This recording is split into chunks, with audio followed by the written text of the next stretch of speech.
In the heart of the bustling city of Jamboro, there was a quiet little train station where travelers came and went all day long. Among them lived a man named Dummo, a street beggar who had made that station his home. His days were spent moving between platforms, pleading for spare coins from passengers on passing trains. One afternoon, as the sun dipped low over the station, casting golden streaks on the rusty tracks, Dummo's eyes caught sight of someone unusual. A tall man in a fine indigo suit stepped off the train with a sleek leather bag in hand. His polished shoes and confident stride stood out among the crowd. Dummo's instincts kicked in. He must be wealthy, he thought. Maybe he'll spare me something generous. Gathering his nerve, he approached the man with an outstretched hand. But the man didn't drop coins.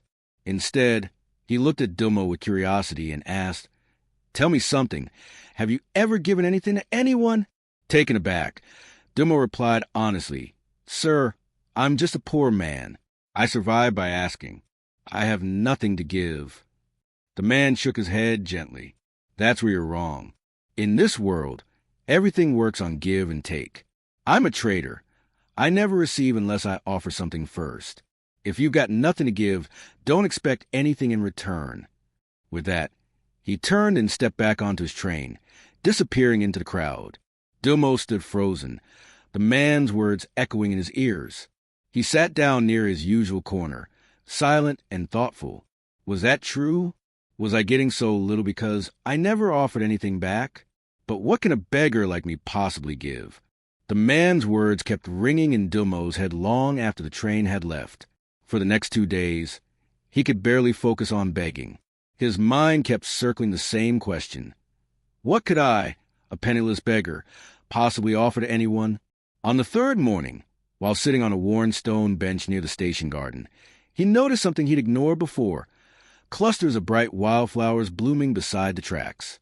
Their colors danced in the breeze: violet, gold, crimson. An idea lit up in his mind. What if I gave people a flower in return for their kindness? It was simple, yet something stirred in his chest. That evening, with a small bunch of fresh-picked flowers in hand, Dummo returned to the train. As he moved through compartments, he did what he always did. He asked, but this time, to everyone who dropped a coin into his hand, he offered a flower with a small, grateful smile. The reaction was unexpected. People looked at him differently. Some smiled back, some thanked him, and others tucked the flowers carefully into their pockets or behind their ears. It wasn't much, but it meant something. From that day on, Dummo began each morning by picking flowers from every bush and patch he could find near the station. He handed them to anyone who helped him. And slowly, things began to shift. More people gave. Some even sought him out, curious to see the man with the flowers. But on days when his hands were empty and no blossoms could be found, the coins came less often. Still, he stayed committed. Then, one humid afternoon, as a crowded train arrived, Dummo saw a familiar figure step down onto the platform. The same tall man in the indigo suit. This time, Dummo didn't hesitate.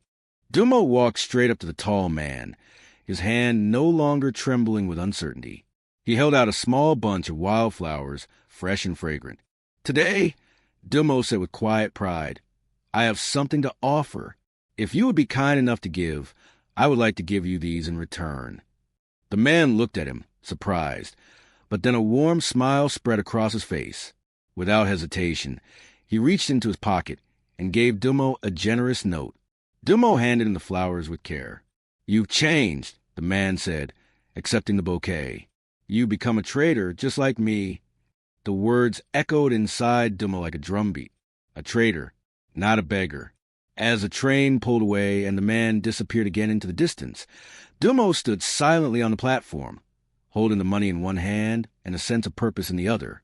He looked up at the sky, breathed in deeply, and shouted, "I am no longer just a beggar.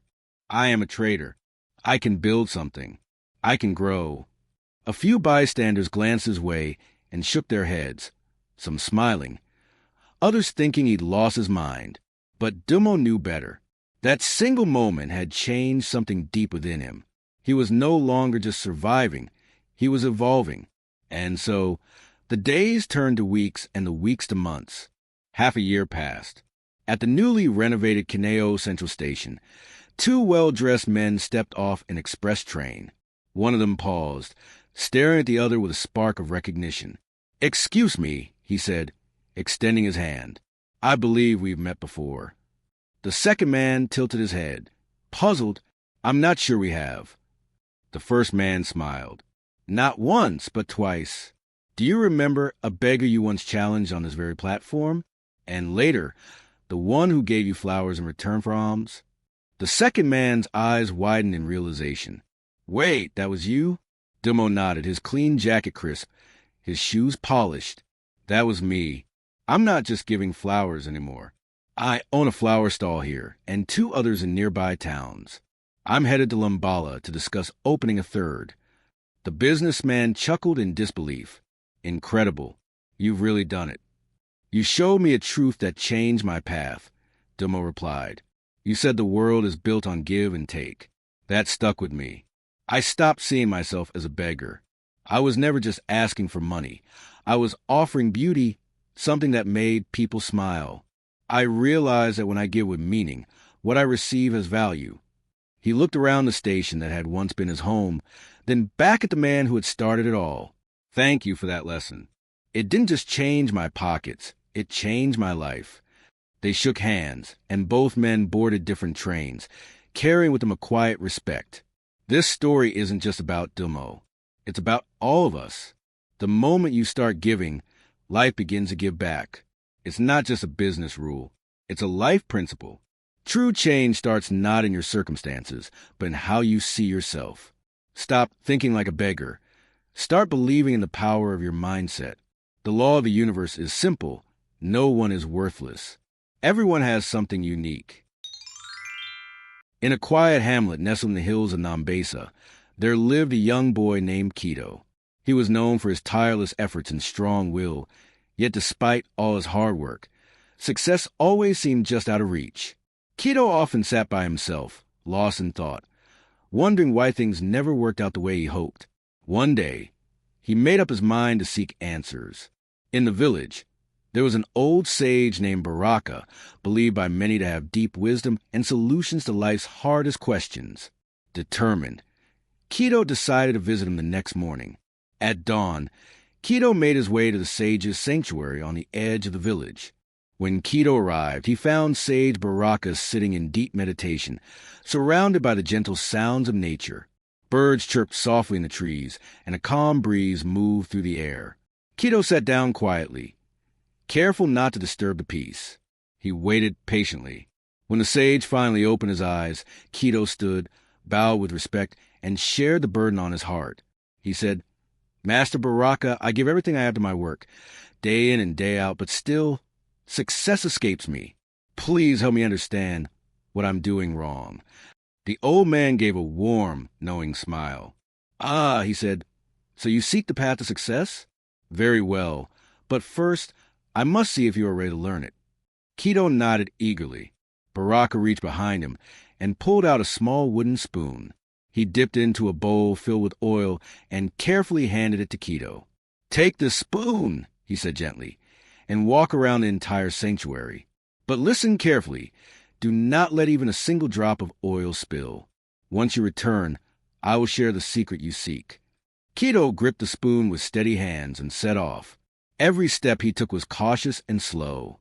His eyes remained fixed on the spoon, his attention sharp and undivided. By the time he made it around the sanctuary and came back to the sage, not a drop had spilled. Baraka looked at Keto with calm eyes and asked, "Tell me, child, did you notice the blossoms blooming in the garden? Did you see the carvings on the temple walls? The colors of the birds?" Keto blinked, slightly confused. "No, master," he admitted. "I didn't see any of those things. I was focused entirely on the oil. I didn't want to spill a single drop." The sage nodded slowly. "I see. Then let's try again. This time, I want you to walk the same path. But look closely at everything around you. Notice the beauty, feel the air. Still, be mindful of the oil." Without hesitation, Keto agreed and set out once more. His time. As Keto walked through the sanctuary, he allowed his eyes to wander. He noticed the soft petals of wildflowers swaying in the wind, the intricate patterns etched into the old stone walls, and the gentle rustling of the trees. The place felt alive, peaceful and beautiful in ways he hadn't seen before. When he returned to the sage, his expression was different. There was wonder in his eyes, but also a hint of worry. "Master," he said softly, "I saw everything you spoke of, the flowers, the carvings, the light filtering through the trees, but I spilled some oil." Baraka looked at him thoughtfully, then spoke with quiet strength. "Keto, this is a lesson you came for. If your eyes are locked on a single task, you may miss the beauty around you. But if you try to take in everything without care, you may lose what matters most." He paused, letting the words settle. Success isn't just about hard work or single-minded focus. It's about balance, knowing when to give your full attention and when to open your heart to the world around you. Keto stood silently, absorbing the wisdom. From that day on, he approached life differently. He worked hard, yes, but he also learned to notice the small joys, to breathe in the world's beauty without letting go of his goals. In time, his efforts began to bear fruit. Success followed, not just in work, but in spirit. The true secret, he realized, was never hidden. It was balance all along. Success comes from finding balance in life. If you only focus on your goals, you might miss the good things around you. But if you try to do everything, you may lose your path. Thank you for watching. If you enjoy our motivational stories, please comment on what you learned, and do not forget to like and share. Till next time, bye.